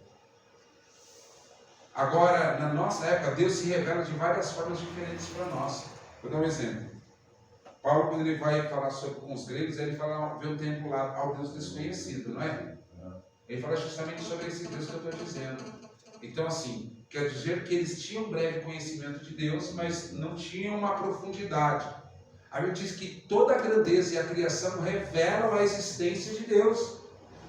Então, por exemplo, aquele que é índio, aquele que é, como fala, aquele que está lá, indígena, que está no meio do mato, Deus se revelou para ele. Talvez não da mesma forma que nós conhecemos, de uma forma mais distinta, mas que Deus tenha se revelado para ele. Deus tem se revelado para ele. Deus jamais cometeria uma injustiça. Deus jamais cometeria uma injustiça a ponto de deixar uma alma descer a sepultura sem jamais ter tido a oportunidade de conhecer o Evangelho. Você entendeu? Senão Deus não seria Deus. Ele não tem prazer na morte do ímpio. As pessoas falam, o Evangelho tem que chegar. E quantas pessoas morrem nesses lugares que supostamente o Evangelho não chegou? Então, como que é que eles morreram sem Deus? Entendeu o que eu estou dizendo? Não, o Evangelho chegou a todas as pessoas. Essa profecia se cumpriu. Mas o Evangelho também será pregado como um último aviso, como um grande aviso de juízo no período da grande tribulação. Será mundialmente, né, um dos assuntos mais falados, #10, né? Os assuntos mais, os últimos 10 assuntos comentados. No top 1 lá vai estar lá o Evangelho. Você entendeu? Na tribulação vai ser só isso que vai ser falado, porque tudo vai ser gerado em torno disso. Versículo seguinte: quando, pois, virdes a abominação da desolação, em que falou o profeta, aqui ele já está falando da tribulação. E ele está falando para quem? Para os discípulos e para quem? Para Jerusalém. Está sentado no lugar santo, quem lê, entenda, né? Vamos lá. Então, os que estiverem na Judéia, fujam para os montes. Veja bem que ele está falando para quem? Para Israel, ele está falando para o mundo, não está falando para a igreja. Os pós-tribulacionistas falam que esse versículo fala que a igreja passará para a tribulação. Mas nenhum assunto aqui está relacionado à igreja, mas sempre a Israel. Ó, quem estiver na Judéia, fujam para os montes. Quem estiver sobre o telhado, não desça para tirar coisa alguma de casa. Quem estiver no campo, não volte atrás para buscar suas vestes.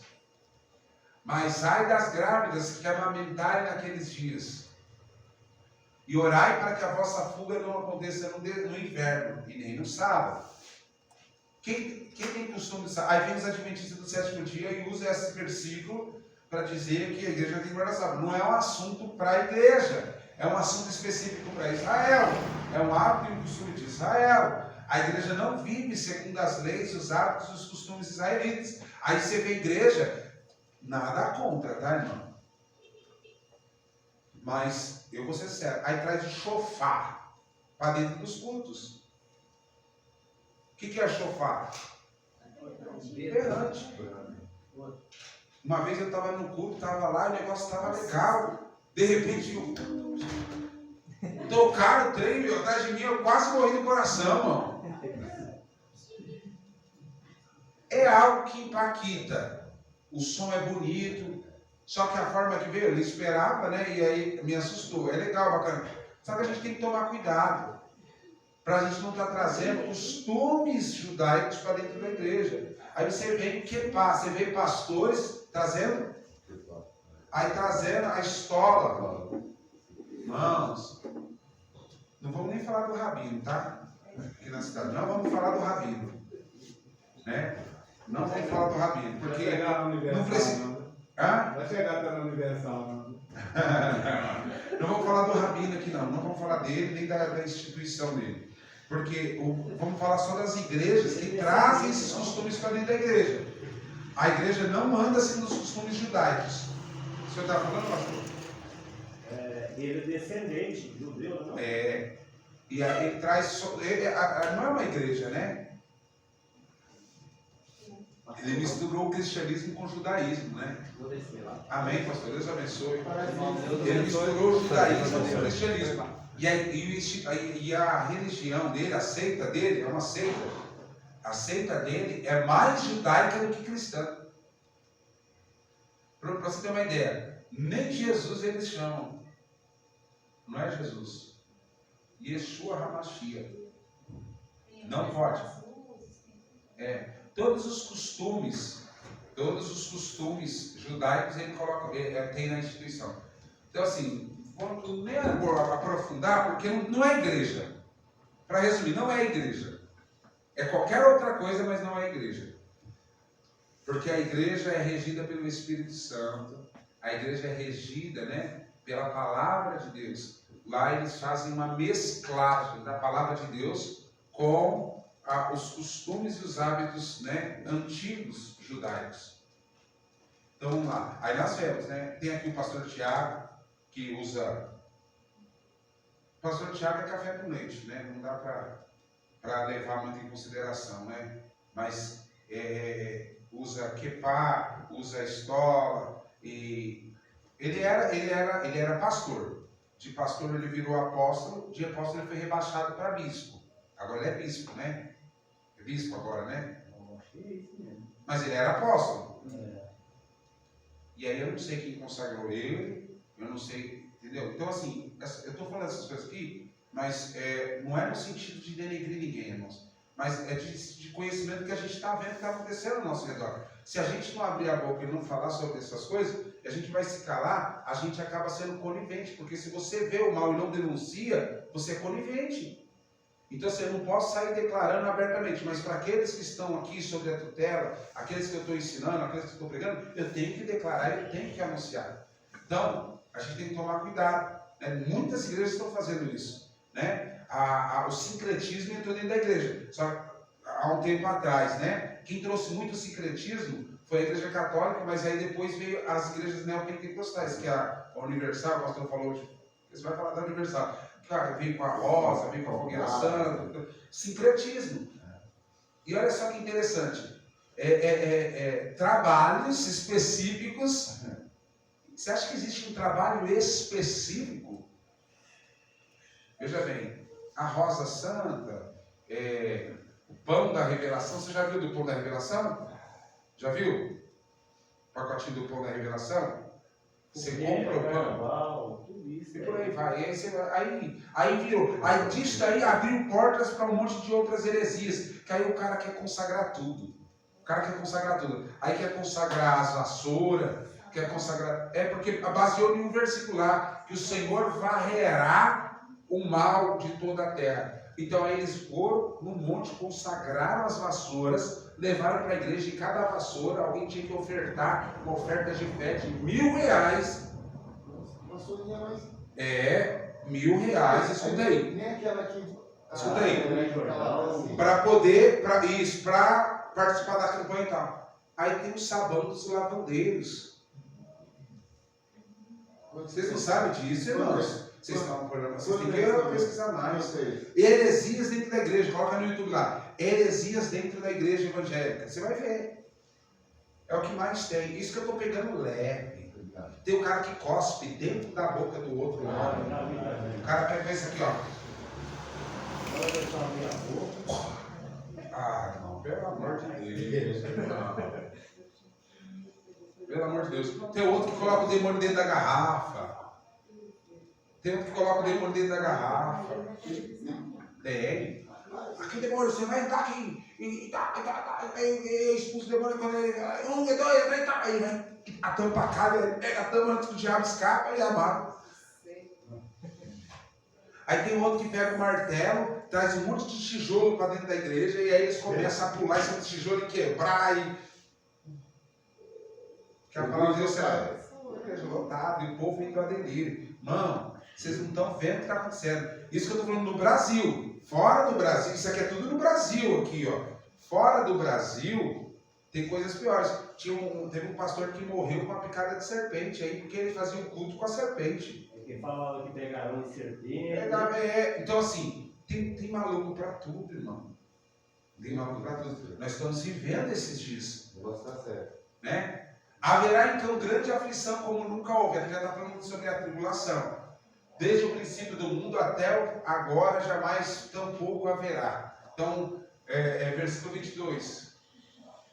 E se aqueles dias não fossem abreviados, nenhuma carne se salvaria, mas por causa dos escolhidos serão abreviados aqueles dias. Aqui que está falando é o período da tribulação, não é o período da dispensação. E quem são os escolhidos? Está falando de Israel, amém? Muitas pessoas estão dizendo que os dias são abreviados por causa de nós. Não está falando de nós, não está falando da igreja, mas de Israel. Porque a Bíblia diz que todo Israel será salvo, né, na tribulação. Então haverá um grande avivamento sobre Israel e eles serão salvos. Então está dizendo que por causa dos escolhidos, dos eleitos, nenhum chegaria à salvação naqueles dias, porque seriam tempos angustiosos. Vamos lá, versículo 23. Então se alguém vos disser, eis aqui o Cristo, está aqui ou ali, não lhes dei crédito. Vamos lá, continua.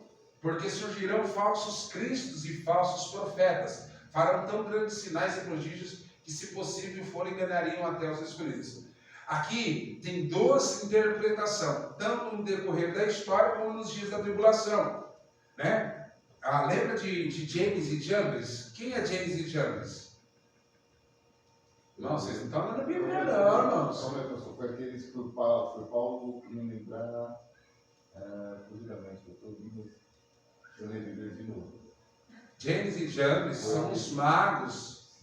James e Jambres são os magos que fizeram o sinal lá. Tudo que Moisés fez, eles reproduziram através da ciência oculta, né? Então, isso. Então veja bem. Quem acredita que macumba não existe, que o mal não existe, né? Ou que tal? Não, irmãos. Muita coisa pode ser replicada, né? Existem coisas que são limitadas e Deus não permite. Mas tem muita coisa que o diabo pode fazer. E as pessoas se enganam quando não conhecem o diabo, não sabem quem ele é, e não sabem da sua capacidade. E aí acaba se tornando escravo sem saber. Então, na verdade, haverá muitos sinais, muitos prodígios. Se possível for, enganaria até os escolhidos. Aqui há dois sentidos: tribulação e o que vem acontecendo como sinal no decorrer do tempo, que é uma prévia do que está por vir. Quem levantou a mão? Eis que eu tenho predito. Ele disse, olha, eu anunciei antes de acontecer, estejam atentos. Versículo 26. Portanto, se vocês disserem, eis que ele está aqui no deserto, não saiais. Ou eis que ele está no interior da casa, não acrediteis. Por que ele está falando isso? Porque o povo israelita vai fugir quando o anticristo entrar no templo. E o povo vai fugir. Então, vão dizer, vai vir notícias falsas. Vai vir notícias falsas que Cristo já voltou e que eles têm que ir ao encontro. Só que aí Jesus fala assim, olha, não acrediteis. Não sabe, se vocês saírem vai dar ruim. Versículo 27. Porque assim como o relâmpago sai do Oriente se mostrar até o Ocidente, assim será também a vinda do Filho do Homem. Aí aqui já está falando da segunda vinda no final da tribulação. Amém? Ou seja, está dizendo, vai ser visível para todos verem. Não vai ser invisível. E essa vinda não está falando do arrebatamento. Está falando da vinda dele para Israel. E isso é no final da tribulação. Pois onde estiver o cadáver, aí se juntarão as águias. E logo depois da aflição daqueles dias, logo depois, o sol escurecerá e a lua não dará a sua luz, e as estrelas cairão do céu, e as potências dos céus serão abaladas. Então aparecerá no céu o sinal do Filho do Homem em todas as tribos da terra. Aí já está falando do julgamento final. Se lamentarão e verão o Filho do Homem vindo sobre as nuvens do céu com poder e grande glória. Ele enviará os seus anjos com rígido clamor de trombeta, os quais juntarão os seus escolhidos, desde os quatro ventos, de uma a outra extremidade dos céus. Veja bem, é muito importante a gente entender isso aqui. Quando fala, então não vai juntar o rebanho na terra. Está falando do juízo do trono do ano. Haverá separação entre aqueles que são e aqueles que não são. Aqueles que vão ser para a salvação eterna e aqueles que vão ser para a destruição eterna. Aprendei, pois, esta parábola. A figueira, quando já está seus ramos, se tornam termos, brotam as folhas, sabeis que está próximo o verão. Igualmente, quando verdes todas essas coisas, sabei que ele está próximo às portas. Em verdade vos digo que não passará sem que todas essas coisas... Tá, agora pegando. Algumas coisas não se cumpriram porque se trata do período da... E todas as profecias que nós vimos ali, que se trata antes, os sinais de antes da tribulação, já. E aí no final nós vemos uma palavra dizendo que não passará geração sem que tudo... essas coisas aconteçam. Vamos lá. Lembra aqui que eu disse? Israel, veja bem, o retorno de Israel é um sinal de preparação para a vinda do Messias. Né? Para a vinda de Cristo, para buscar a igreja e iniciar o período da 70ª semana. Por quê? A 70ª semana marca o retorno de Israel. As tribos que estavam dispersas, elas voltam para Jerusalém. E isso começou a acontecer em 1948. E aí você conta de 1948 a o ano 2000, dá quanto tempo? 52 anos, correto? 52 anos, mais 23 anos, dá quanto? Dá 75 anos. Pegou? Uma geração dura quanto tempo? Vamos entender o que é uma geração. Pai, filho, neto e bisneto. Muito difícil tataraneto, mas vamos lá. Pai, filho, neto e bisneto. Do bisneto até o bisavô, quantos anos dá? A diferença de anos é quanto? 70 a 80 anos, correto? Uma pessoa de 80 anos pode ver o bisneto. Qual que é a perspectiva de vida? Então vamos lá, nós estamos falando de geração. Então quer dizer aqui, nós não sabemos em qual parte dessa geração nós estamos. Nós não sabemos se nós somos, né, os pais, os filhos, os netos, ou se nós somos os bisnetos. Mas fato é que o bisneto não morrerá dando fim a essa geração sem que tudo isso se cumpra. Então vamos colocar aqui, eu tenho 80 anos e acabou de nascer meu bisneto. Ótimo. Essa geração só vai passar quando eu morrer e o bisneto tiver um filho. Então, para ter um filho, vamos colocar assim, é só um cálculo bobo, tá, irmãos? É só uma especulação, não é afirmação. 20 anos, há uma formação para ter um filho, já está casado e tal, e tudo mais. Vamos lá. Então, se meu neto nasceu hoje, eu tenho 80 anos, mais 20 anos, ele está gerando um filho. Só que eu não chego aos 100 anos, eu morro antes, e aí ele gera um filho aos 20 anos, 100 anos. 1948, você conta 100 anos aproximadamente para frente, você tem 2048, correto? De 2050 para trás, Jesus pode vir a qualquer momento. Você já parou para pensar nessas coisas? Eu não estou afirmando, tá? Eu quero que vocês entendam isso. Não é uma afirmação. É um cálculo de conhecimento, de data, de geração e de tudo que a Bíblia vem dizendo. Pode ser. E nós estamos perto disso. Nós temos visto essas coisas acontecer. Os acontecimentos mundiais vêm cada vez mais se intensificando para que isso se cumpra. Deu para pegar a visão? Não passará essa geração. Irmão, eu não sei se eu vou levar minha Rebequinha no altar para casar. Não sei. E quando a gente fala que a gente nunca esteve tão próximo do literal como nós estamos aqui hoje, vivendo essa geração. Por isso que não dá para brincar de ser crente nesse tempo. Não dá para brincar. Porque literalmente nós estamos bem próximo do cumprimento, como nunca na história da igreja teve tão próximo a volta de Cristo como nós estamos na nossa geração. Os sinais com tanta clareza. Tanta né? clareza. Então é importante, nós não sabemos. E eu estou falando assim de 1950 para trás, 2050 para trás, mas eu não estou afirmando, pode ser que seja um pouco mais para frente, a gente não sabe. Mas eu acredito, isso é eu, o pastor deles, não é baseado na Bíblia, não é eu. Afirmação. Não, eu acredito que a gente não dura mais 50 anos aqui nessa terra. 50 anos. Como eu estou com 20, eu acho que eu chego lá. O Benedito vai fazer 50 anos. Vou estar com 70, então dá. Dá? 20 com 50, 70. Certo? E aí eu posso até ver essas coisas acontecerem e vou poder. Quando eu chegar lá, eu vou poder dizer se aconteceu ou se não aconteceu. Mas é isso, irmãos. Por que eu voltei nesse processo? Para a gente entender melhor e se aprofundar melhor naquilo que a gente vai aplicar. Pronto. A igreja foi arrebatada, deu início à tribulação. Eu vou parar aqui, já faltam 10 minutos. E aí a gente vai começar a falar sobre o que acontecerá depois que a igreja será arrebatada. Nós já falamos sobre o tribunal de Cristo, falamos sobre bodas do Cordeiro, não falamos? Sim. Falamos sobre o tribunal de Cristo e bodas do Cordeiro. Tudo isso acontecerá durante o período da tribulação.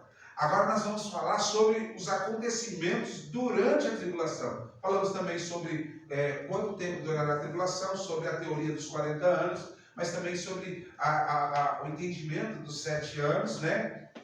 Uma semana, 7 anos. Não aprofundemos isso porque ainda vamos falar sobre as duas testemunhas, que vão pregar sobre 1260 dias, né? Ou 42 meses, que dá 3 anos e meio. Então, tudo isso nós vamos falar em ordem cronológica. Vamos falar sobre os selos, vamos falar sobre as taças, vamos falar sobre os flagelos, né, os sais, selos, as taças e as trombetas. Vamos falar sobre os ais, vamos falar sobre o sinal da besta, vamos falar sobre tudo isso. É lógico que eu vou procurar dar uma resumida para falar os tópicos, porque se eu for falar, se eu entrar só na série de juízes da trombeta, eu vou falar para você, nós vai 3 semanas só falando só a trombeta.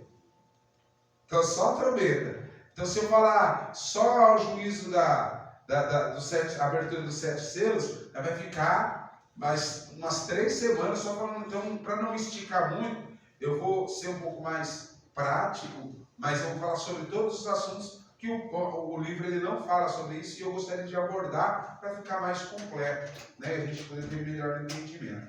Amém, irmãos? Eu não vou entrar no assunto, falta 10 minutos, mas eu não vou entrar aqui, porque se eu entrar, a gente vai ficar com o assunto na metade. Então, semana que vem, não faltem, tá, irmãos? Em nome de Jesus, não faltem. Nós vamos falar do período da grande tribulação, que é o momento em que a besta, ela mostra as caras, né? E aí nós vamos falar sobre as duas testemunhas também. Vamos falar sobre a besta que emerge na terra, né? Vamos falar sobre a trindade satânica e o anticristo. Depois que nós falarmos sobre isso, nós vamos falar sobre os flagelos que Deus lançará sobre a terra durante esse processo todo. Aí depois nós vamos falar sobre o Armagedon, né? Depois nós vamos falar sobre Milênio e aí por aí vai. Amém? Amém. Aprendemos com Jesus hoje um pouquinho, né? Eu queria tirar uma dúvida Por favor, pastor. Tem algo, já que você falou um pouquinho. Se eu puder ajudar. Ah, você pode. Eu li aqui no comecinho aqui do estudo de escatologia. Eu tentei achar aqui, mas eu não achei nada. Para onde vão os espíritos após a morte? Fala que no Antigo Testamento todos os espíritos iam para o Hades. Nós falamos sobre isso, pastor. Pois é, mas acho que na primeira aula, isso aqui deve ser a primeira aula, também em si, né? Acho que eu não estava aqui não. E o que acontece? É só sobre isso que eu queria tirar uma dúvida. Sim. Isso aqui tem base bíblica? Sim. Que os espíritos iam para o Hades? Na verdade, não é quando fala. Ó, há uma grande dúvida para explicar a divisão da alma e do espírito. Então, aonde começa a alma e onde termina o espírito? Entende? O homem é ser trino, mas explicar e dividir alma, espírito e corpo é um pouco mais complexo do que parece. Então, gera essas dúvidas. Existem momentos na Bíblia que fala espírito, mas está se referindo à alma. Existem momentos que fala espírito e está se referindo ao próprio espírito do homem. E é preciso entender isso. Então vamos lá. Quando a Bíblia fala que em seu espírito fala mistério, está falando da alma. Então é preciso falar da alma. Paulo fala sobre orar em línguas, não fala? Ele fala assim, ó, orarei em línguas, mas em espírito, mas ele fala assim, mas a minha mente, tá vendo? Está falando sobre a alma. Quando ele fala orar em espírito, está falando sobre a alma. Quer dizer que as línguas são estranhas aos que ouvem, mas dentro da minha mente eu estou falando aqui. Você entendeu? Estou orando, eu sei o que eu estou dizendo a Deus. É isso que Paulo está falando. Então, existem momentos que, quando se fala sobre espírito, está se falando sobre a alma do ser humano, e momentos que está falando sobre o próprio espírito. Então, para dividir de uma forma simples, a forma mais clara de dividir é assim, ó. O espírito é o fôlego de vida que existe no homem. É a força vital que não pode ser vista nem tocada. É o que nos move, é o que nos mantém ligados. É a energia que está dentro de nós. Estou usando um termo popular para exemplificar. É a energia que nos mantém ligados. Ou seja, um microfone, para ele estar ligado, aqui ó, remotamente, ele precisa de baterias físicas, né? Mas dentro dessas baterias tem uma energia que mantém, porque só as baterias não são suficientes. Elas precisam de uma energia, né? Que não pode ser vista, não pode estar lá dentro, armazenada, e que mantém. Então o ser humano, ele tem essa força vital de vida, né? E aí, esse é o espírito do homem, o fôlego de vida, né? Isso, o fôlego de vida. A alma do homem é o intelecto do homem, que é as suas razões, né? E as suas emoções, o seu intelecto, a razão e a emoção.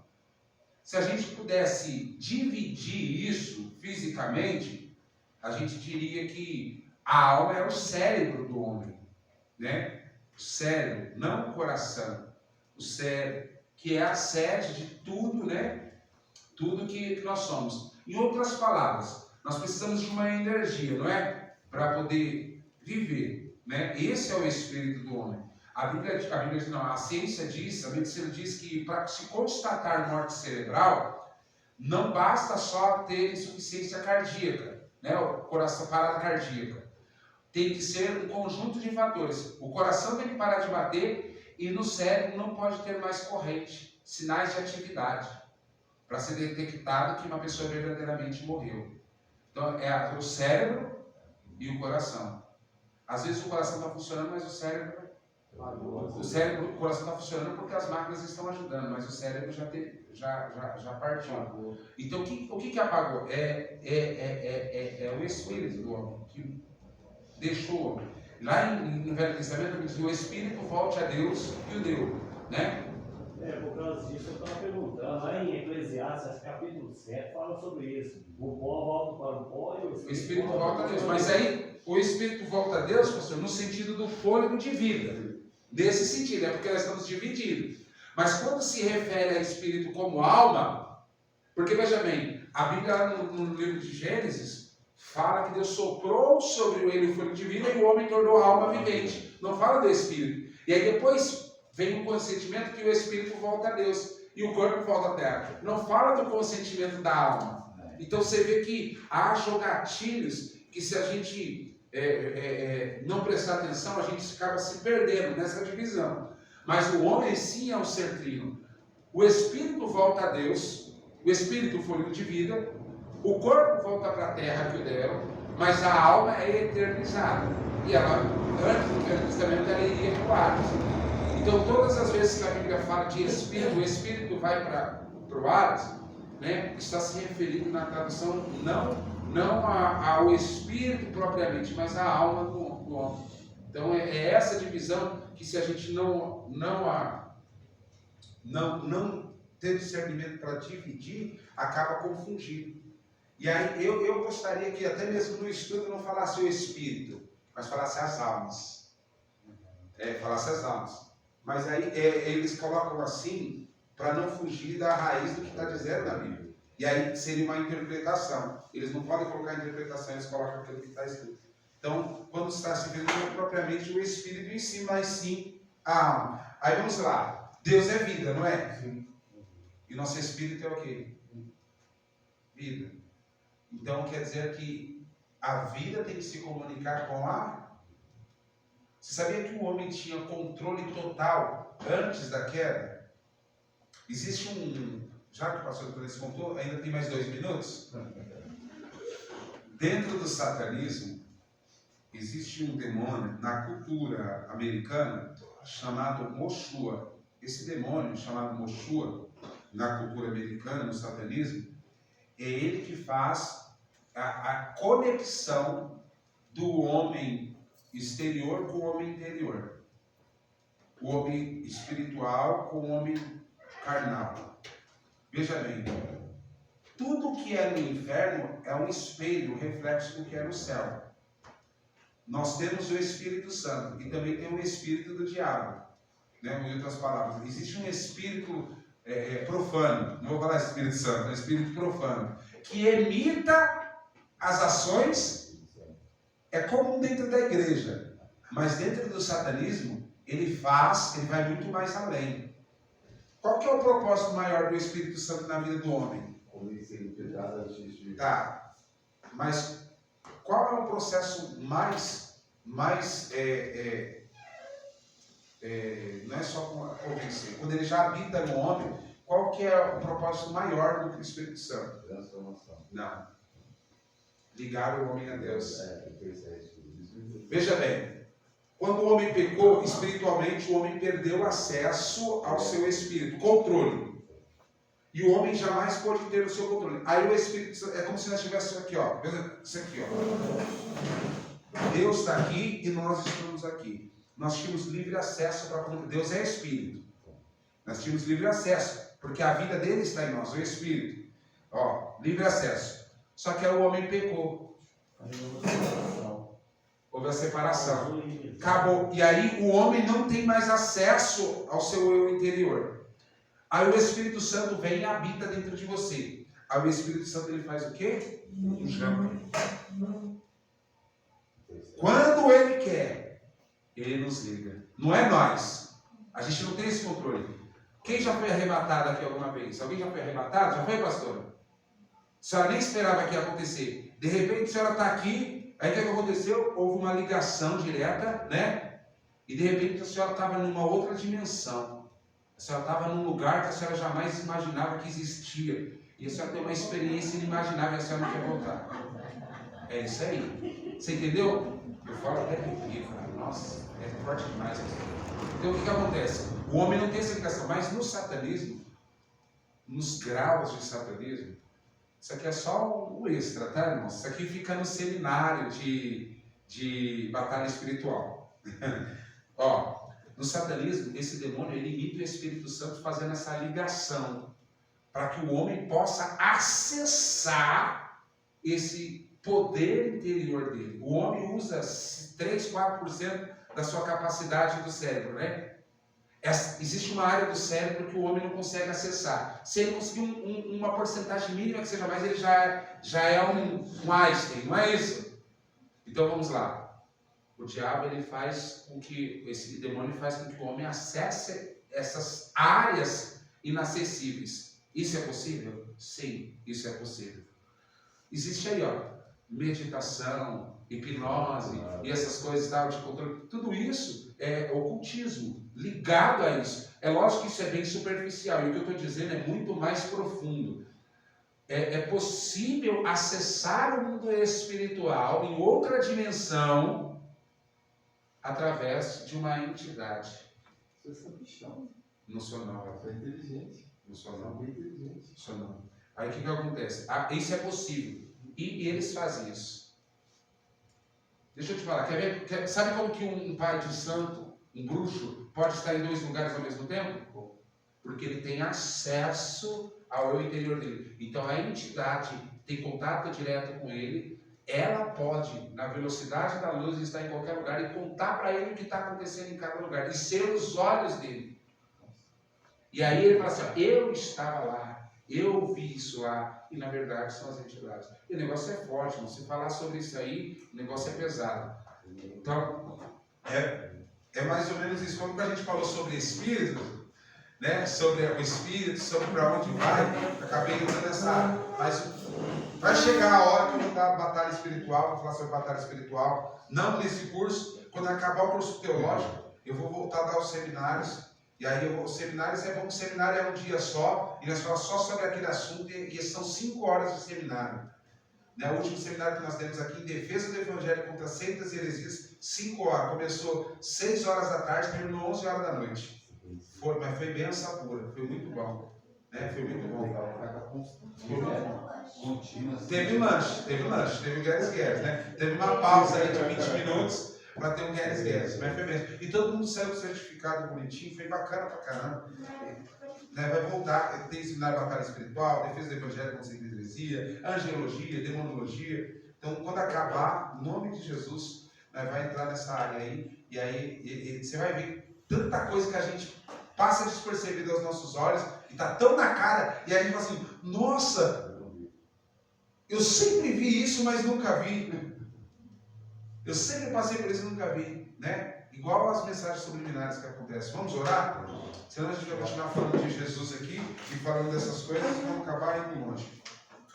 Pai, em nome de Jesus, obrigado, Senhor, pela aula de hoje, pela tua presença, por tudo que o Senhor nos proporcionou. Obrigado pela palavra, obrigado pela tua presença, obrigado pela vida dos meus irmãos. Senhor, que tudo que foi semeado aqui hoje possa ser instrumento de edificação para as nossas vidas e que nós possamos crescer em graça, estatura e conhecimento. Certo que seremos atendidos por graça e misericórdia.